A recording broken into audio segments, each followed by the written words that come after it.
San Antonio starts right now. Good morning. It's 6 a.m. on this Saturday, November 2nd.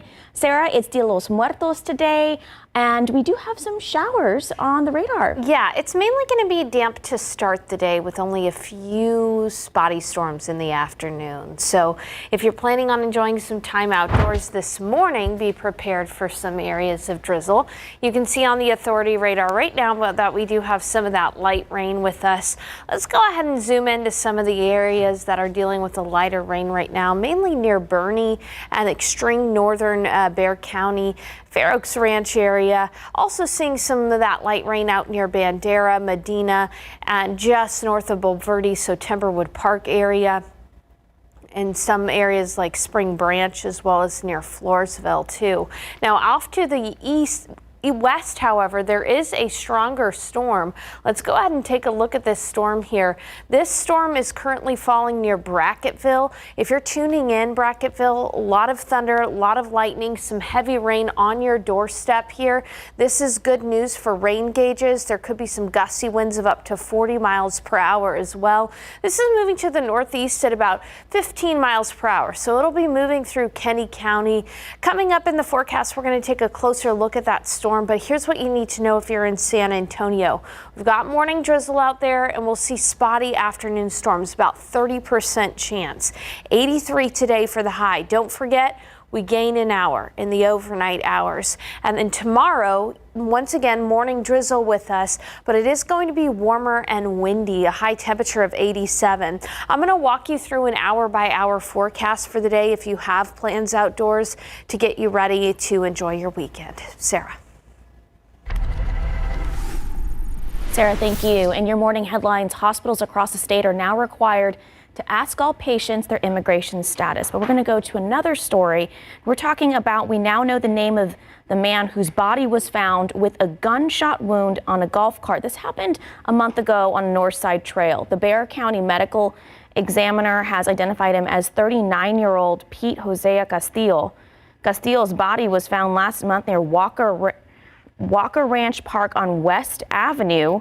San Antonio police say his body was found wrapped in a tarp inside a golf cart. No word on any arrest in this case. Now, between deadly crashes and roads prone to flooding, Bexar County is paying a firm to compile a list of the most dangerous parts of the county. So that list will then be used to come up with a financial plan to make those roads safer. It's going to take over a year or so for us to see the official dangerous roads list. County Public Works Director Art Reinhardt says a comprehensive study of all county roads has never been done. The $400,000 study will use law enforcement and tech stock crash reports, as well as community input to come up with a list. Will help shape our study. Probably half of the effort will be that engagement. We do want to have some sort of online survey as well, where people can drop either pins on a map or provide feedback so we can incorporate it in that.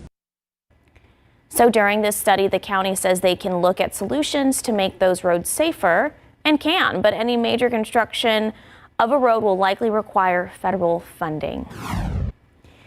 Well, fewer places in San Antonio will now allow vaping. The city council is expanding the city's smoke-free ordinance to also include vaping. So that means you won't be able to use vape pens or e-cigarettes in the same areas where you can't smoke. That includes places like restaurants, indoor venues, and some other designated public spaces. So if you own a business and would like a sign warning against smoking and vaping, contact your city council representative. A change takes effect this January 1st.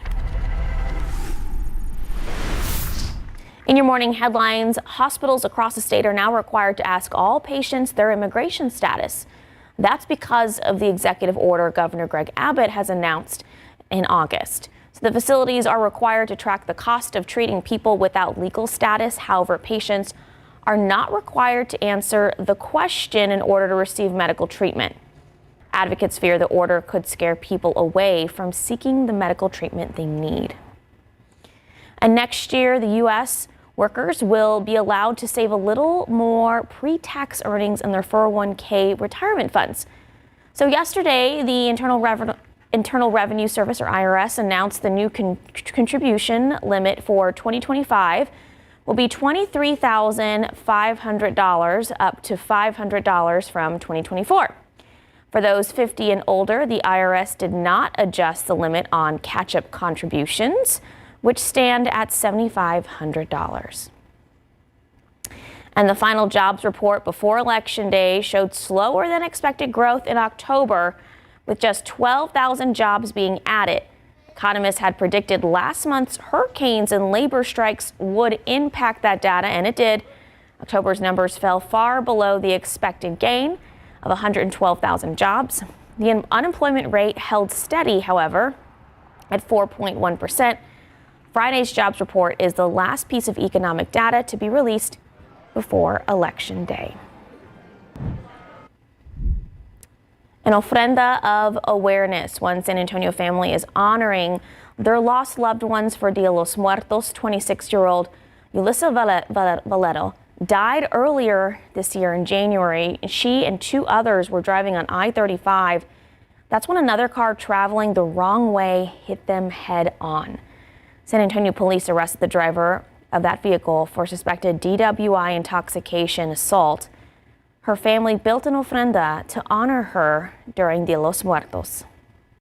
Her life was taken too short. I miss her very much. How we always feel her around here, memories. The family hopes Ulissa's story convinces people in our community to stop drinking and driving. Well, yesterday the Catholic Church celebrated All Saints' Day. Today it celebrates All Souls' Day. Today is also Dia de los Muertos, celebrated in Mexico and here in the U.S. So in case you're wondering how Dia de los Muertos and All Souls' Day are different, here's an explainer on the differences and how they also complement each other. All Saints' Day is a holy day of obligation in the Catholic Church on November 1st. On November 2nd, the Catholic Church celebrates All Souls' Day. On the same day, Dia de los Muertos is celebrated in Mexico and throughout the U.S. Both honor our past loved ones. Dr. Arturo Chavez, the Associate Vice President of Mission at UIW, explains that there are many connections between the two, whether Mexicans or Mexican Americans are practicing Catholics or not. Catholicism is in our culture. It's in our DNA, if you will. And Dia de los Muertos is one of those traditions that easily merged between two cultures.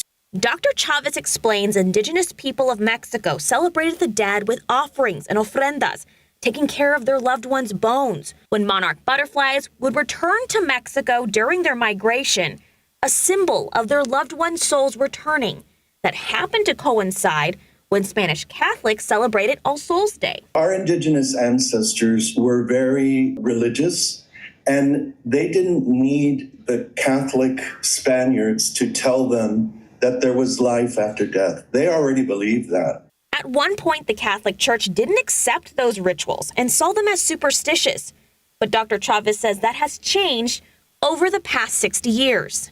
That really encouraged pastors to respect the culture and the language of a people, and that culture is something sacred in that it is a vehicle for people, all people, to come to understand their faith. Reminding the souls of our loved ones, we remember you and honor you, similar to All Souls' Day, when Catholics observe the commemoration of all the faithful departed. We honor them, and we not so much to pray for them, but to say we're praying with you because we know that you are with us and that you know us personally. 609 and 73 degrees. The manufacturing industry here at home is growing, and one local nonprofit wants to make sure that number of women working in manufacturing jobs grows as well. We'll have that story in just a bit. Taking a look outside with live cam, 73 degrees. Sarah has some showers on the radar, but what does that mean for the rest of the day? She'll let us know when we come back. All right, Sarah, we do have some dampness out there this morning. You know, October was our warmest October on record, our second driest on record. November's starting off with some changes for us, even though it's still going to be a relatively warm and humid weekend. Yeah, you'll just have to dodge a few showers here and there this weekend. I know we do have a lot of festivities going on. I will say that widespread dampness is going to be more of a thing this morning than it will be in the afternoon. Here's a look at the Authority radar right now. I turned up the sensitivity on the radar so you can see where these patches of showers are. We do have one falling just outside of Helotes right now and also up near Bernie. Bernie, you're hearing the pitter-patter of rain early this morning. Same with Bandera and farther down into parts of Medina County. And then as we traverse down to the south here, you can see a few spotty showers out near Kennedy as well. In spite of the fact that it's damp out there, we're really not going to see all that much in the rain gauge. The exception to that, let's go off to the west because there is a pretty potent storm that's happening right now near Brackettville. You can see all of the lightning strikes with this storm system. The main risks with this storm, it's not technically severe, but it is a little loud. It's creating quite a bit of lightning, quite a bit of thunder.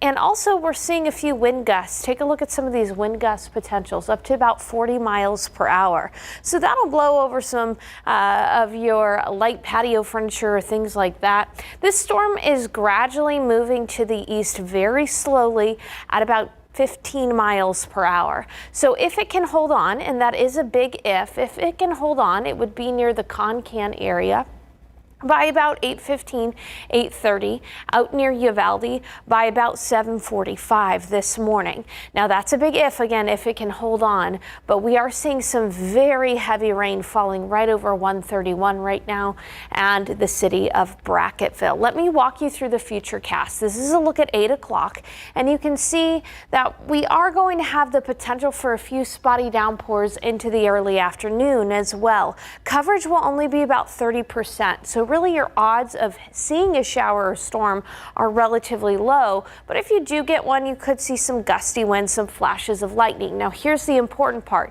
After 4 p.m., I think for the most part our rain chance is done for the day. So before 4 p.m., about a 30% chance. Afterwards, we'll see it die down. Patchy drizzle out there right now through about 10 o'clock. Then we'll be looking at a 30% chance this afternoon through about 3, 4 o'clock. Temperatures are going to warm to 84 in San Antonio. We'll see gradually clearing southeast winds at about 15 miles per hour. Upper 70s in the hill country, mid 80s for most of us, and then we'll be looking at the 90s down near Cotulla and Laredo. Now, as I mentioned, October our warmest on record, so you'll be pleased to know we do have a cool front on the horizon. Looks like we'll be seeing temperatures in the 70s on Tuesday and Wednesday. One area of concern for severe weather across the state of Texas is the Panhandle today. You can see that there are some storms from Amarillo down to Lubbock and then possibly San Angelo. We've got that rogue storm, of course, as I mentioned, out in parts of Kinney County. This is where our cool air is right now. You can see some snowfall across parts of Canada.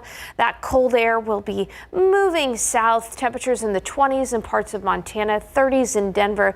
Colder air approaching Texas and moving through San Antonio Monday night through Tuesday. With it, another brief shot for isolated rain late Monday night and into Tuesday before it turns windy and cooler on Tuesday and Wednesday. Now, unfortunately, even with the dampness this morning and the healthy storm out to the west right now, any kind of rainfall accumulations are just not going to be enough to help us with the drought conditions that are out there. We really would need widespread heavy rain, and the rain chances are spotty today and Monday.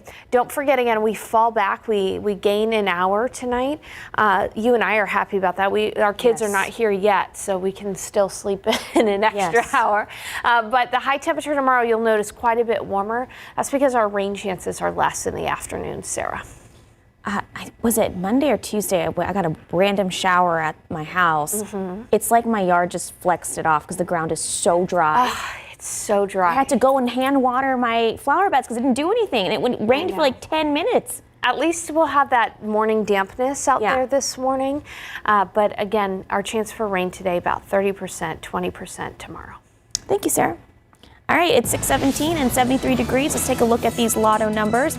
Pick 3, 6, 7, 1, Fireball 1, Daily 4, 3, 9, 1, 4, Fireball 9. Cash 5, 2, 4, 14, 20, and 25. And your Mega Millions, 11, 22, 42, 46, 51, Mega Ball 4, Mega Player 2. Good luck. We'll be right back.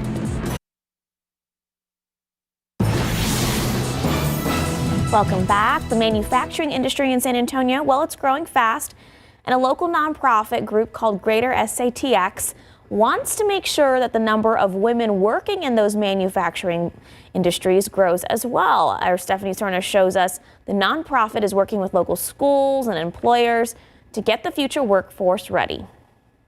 Oh my gosh, I did the Toyota internship over the summer. Did you? These students at KSAT High School are meeting their role models and seeing what their future could look like. I just told her that I think it's an amazing role that she has at Toyota, especially being a woman. It's very encouraging to younger girls, especially like us. We were able to participate in the Toyota internship that they had offered for high school students, and seeing her in such a high role and position really gives me inspiration. It's great to be able to kind of, pique that interest for them and give them a little bit of understanding of what there is out there and what they can do. That's the goal of Greater SATX, a group that works toward economic and workforce development locally.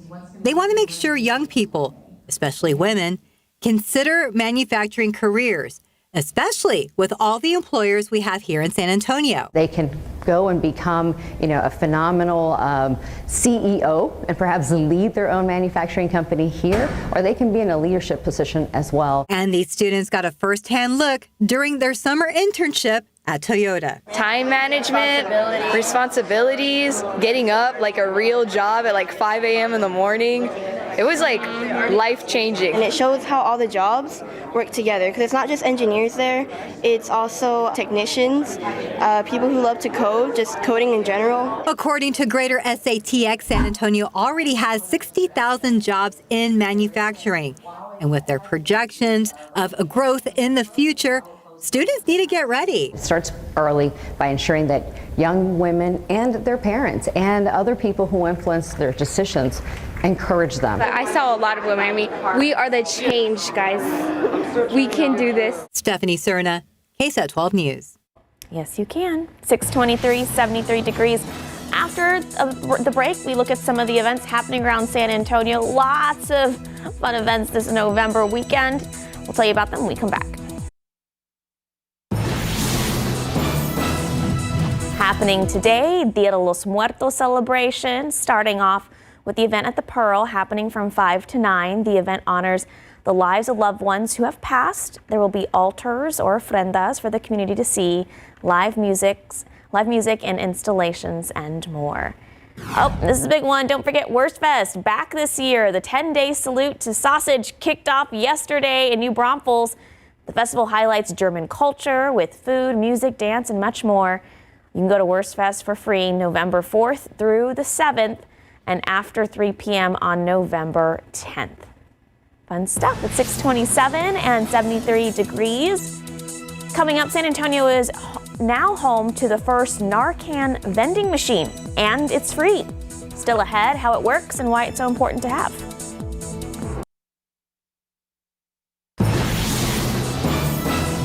Good morning. It's 6:30 on this Saturday, November 2nd. It is Dia de los Muertos today. There are events happening at the Pearl and other places around the area. Also, Wurst Fest. Right. So I think the biggest thing to communicate is that there is going to be some dampness early this morning. Okay. But by the afternoon, our rain chances really start to come down. So let's go ahead and talk about it. I want to show you the Authority radar right now.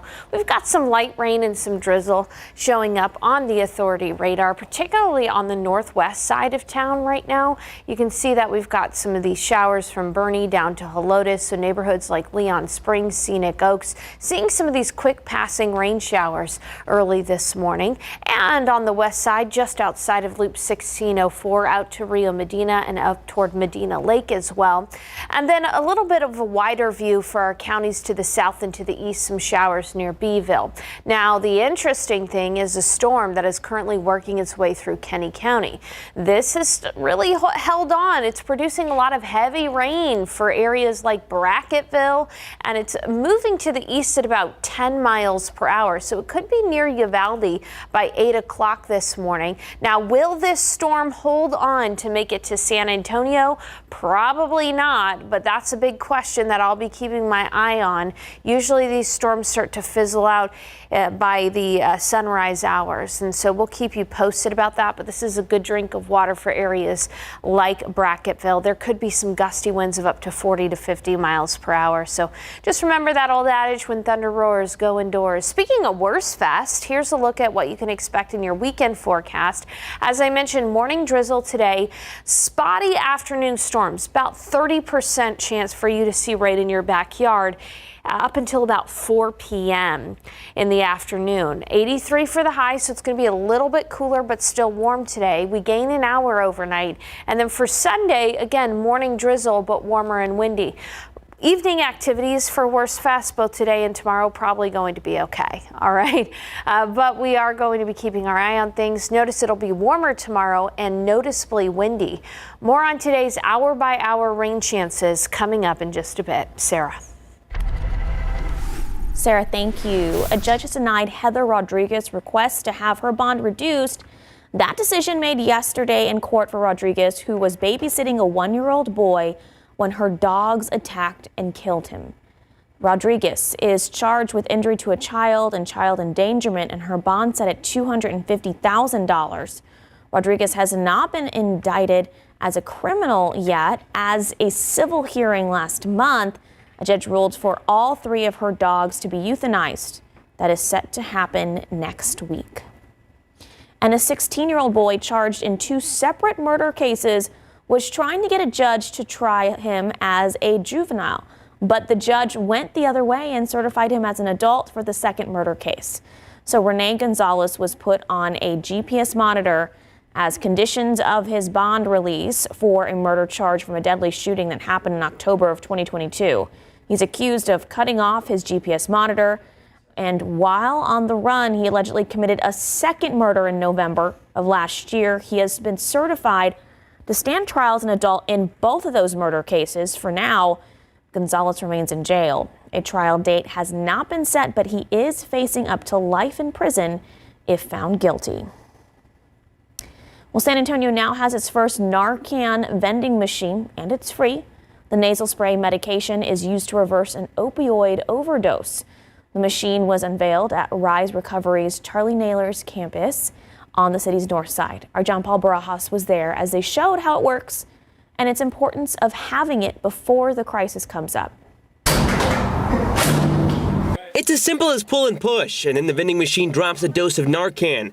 The vending machines were once pantyhose dispensers that have now been modified and have a new purpose of saving lives. In 2023, Bexar County had an increase in fatal overdoses caused by any substance, and our rate in Bexar County was higher than the rate of the state of Texas. And so this means that we cannot stop. San Antonio's Chief Mental Health Officer Jesse Higgins says the free Narcan vending machine is one of many necessary steps to lower the rate of fatalities. Over 20 United States young people die from overdose each week. And as fentanyl is a growing concern, Rise Recovery, Kaiser's Conduit, and a social justice nonprofit say Narcan is the answer and that it's 80% effective if used within 5 minutes of an overdose. Does that mean that you can run to a vending machine and go get one? No.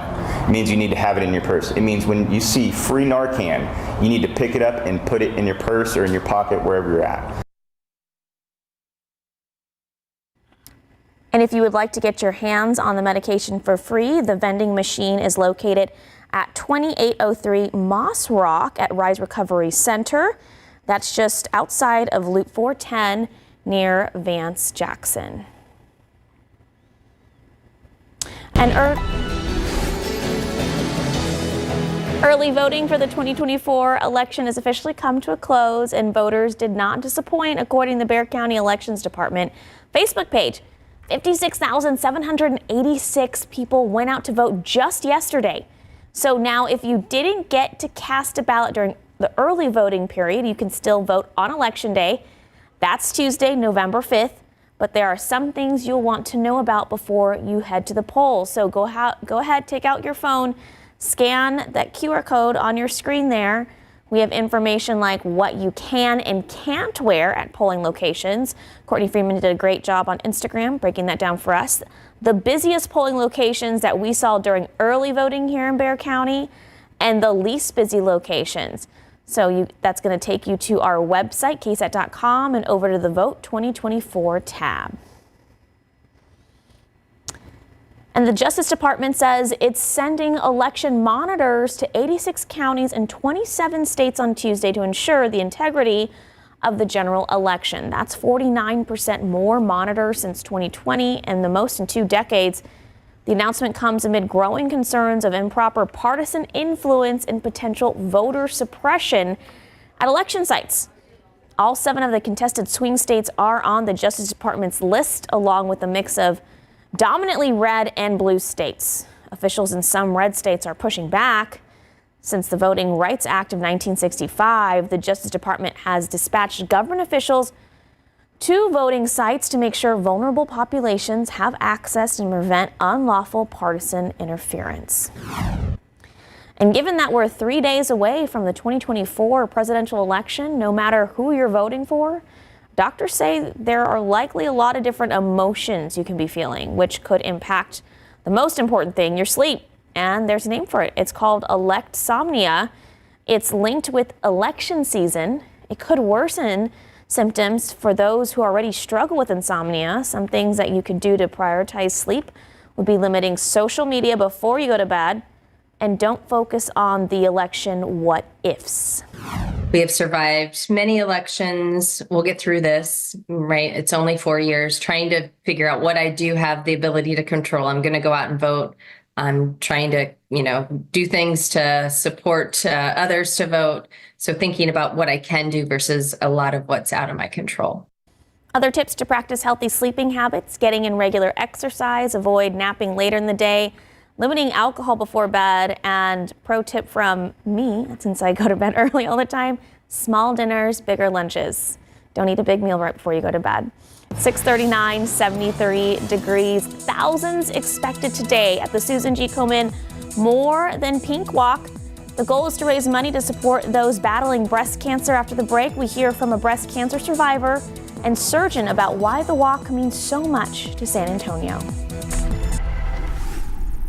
73 degrees at 6:39. Sarah Spivey saying, yes, we do have some showers on the radar this morning, but not to cancel our weekend plans, because later in the afternoon, we're not going to be seeing them as much. She'll have our weekend forecast for us when we come back.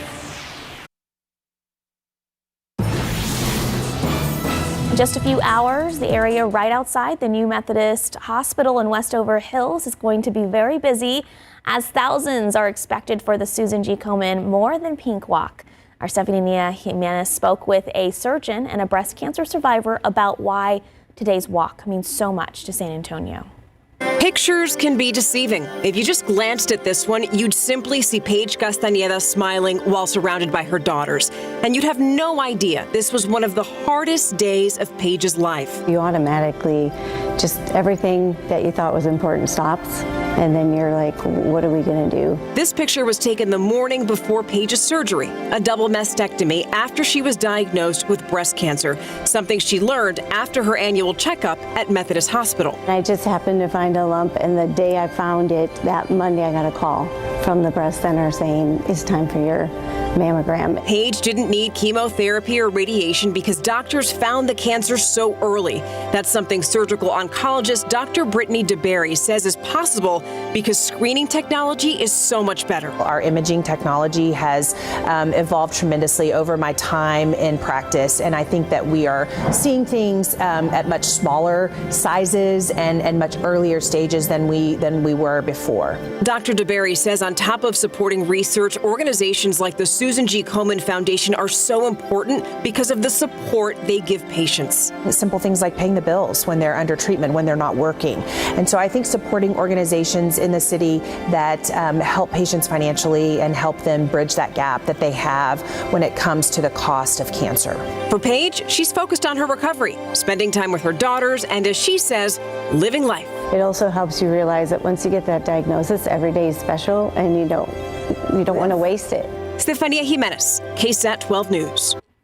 Stephania will be emceeing the event today, and we'll also have our Devin Karp out there later this morning. The More Than Pink Walk takes place at Methodist Hospital Westover Hills.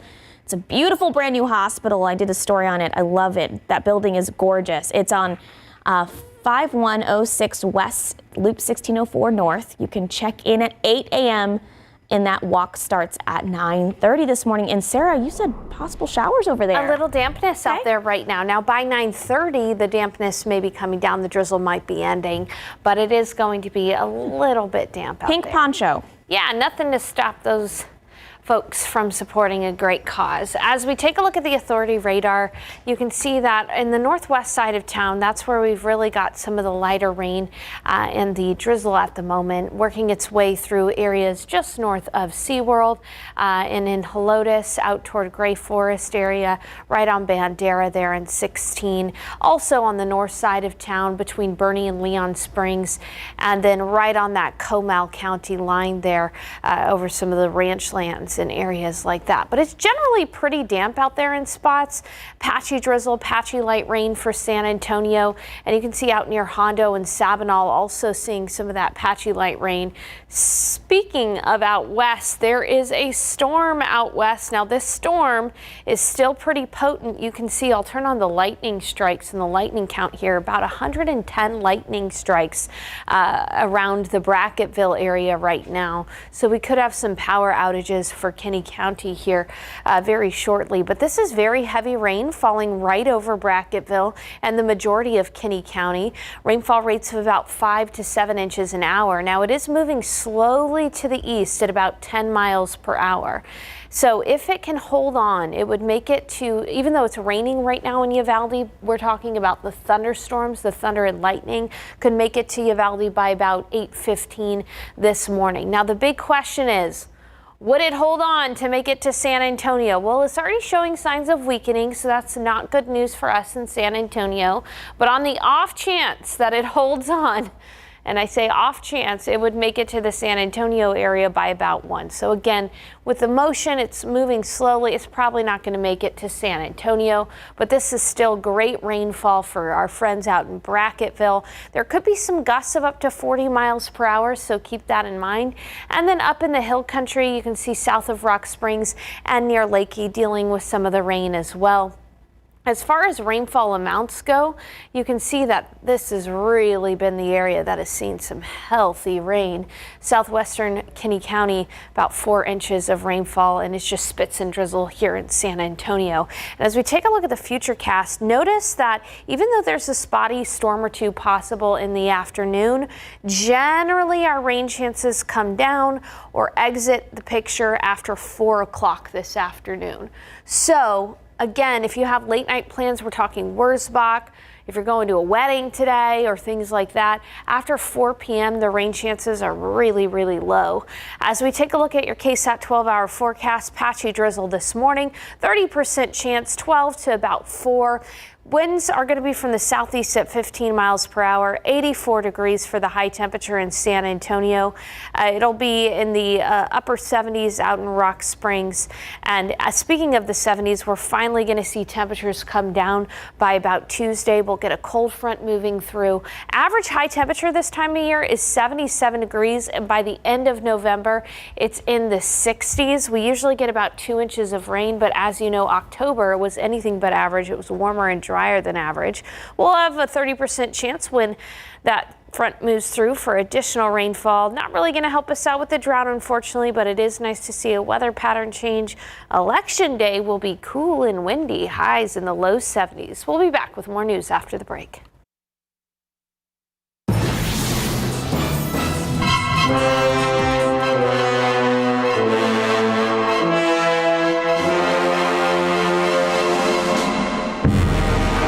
The spirits of Halloween have reanimated me.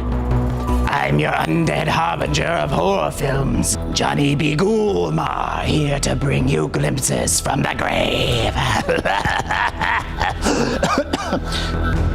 Got a bit of hellfire there in my stomach. First up, we're looking into psychological horror movies. This subgenre of horror is not about what we see on the screen, but how it makes us feel. This type of horror can feel a little too real compared to the other genres. There are 7 deadly sins. Gluttony. You're going to come take a look at this. Greed. No one touches anything. Sloth. Wrath. Pride. Lust. And envy. 7. You can expect 5 more of these. Our must-see psychological horror pick is Seven. It's a 1995 crime thriller directed by David Fincher. It stars Brad Pitt, Morgan Freeman, and Gwyneth Paltrow. Seven's narrative follows an almost retired Detective William Somerset, played by Morgan Freeman, and his newly transferred partner, David Mills, played by Brad Pitt, as they try to stop a serial killer from committing a series of murders based on the 7 deadly sins. I'm just saying, if you're hunting for a serial killer, maybe think twice before you open your Amazon boxes. Next, we're looking into slasher horror movies. This subgenre of horror is all about focusing on the villains. Slasher villains are usually serial killers and typically have a high body count by the end of the movie. They stalk their victims and brutally murder the film's protagonists and anyone that gets in their way.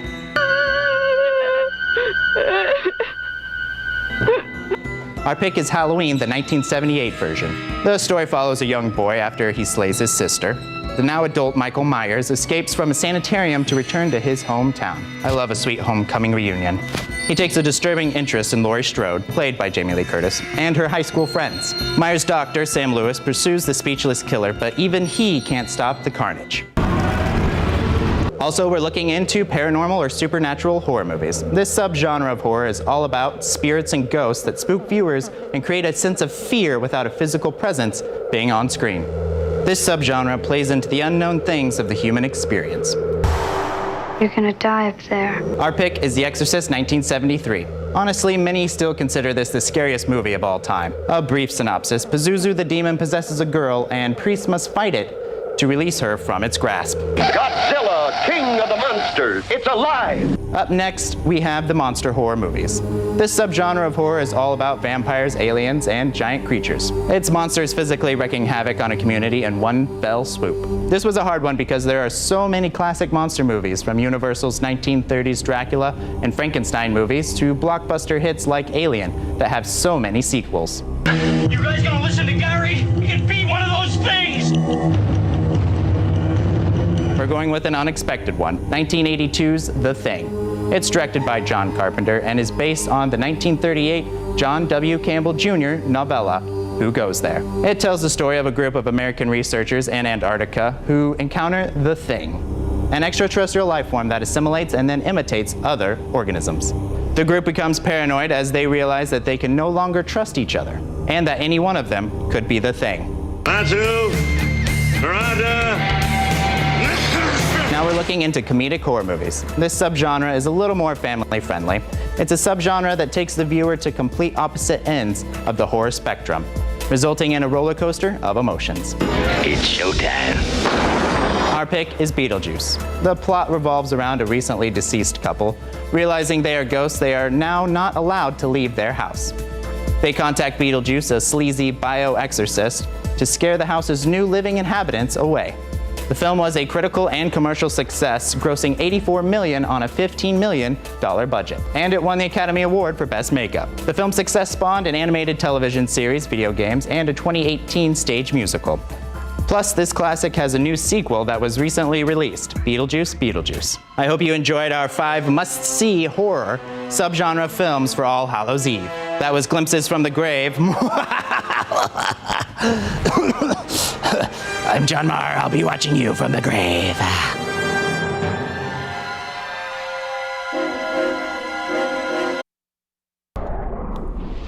All right, we're watching a storm out west near Brackettville right now. It is falling apart, but meanwhile around San Antonio, we're seeing some dampness from drizzle. This afternoon, though, rain chances are going to be less, 30%, 20% tomorrow. And then looking ahead to the week, we have got a cool front arriving on Tuesday. Highs will only be in the 70s, Sarah. Lot to uncover and unpack at 8. Yeah, we'll see you guys at 8, where Devin will be